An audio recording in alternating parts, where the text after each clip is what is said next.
Hi everyone, welcome back to my channel. Today I am making bow earrings. For this I have taken some kundan stones, jump rings, earring hooks and a silver ribbon.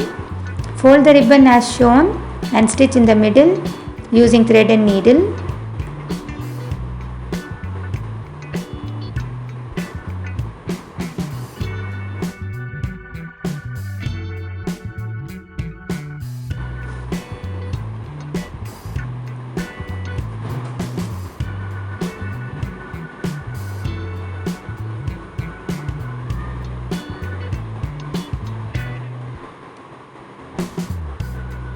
Pull the thread and tie a knot. You will get a bow shape now.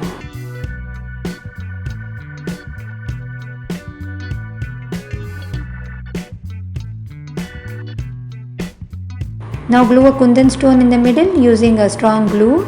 You can also use this to make hair clips.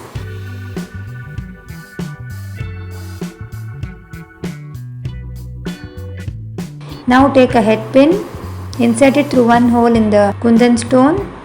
Bend the pin carefully and insert it through another hole in the kundan stone so that it stays in place. Now take a jump ring, insert it through the head pin and the earring hook. And our bow earring is now ready. In the same way, make another one and flaunt it with a matching dress. So I hope you all like the video. Don't forget to like, share and subscribe to my channel. I will be back with another video very soon. Thanks for watching. Take care. Bye bye.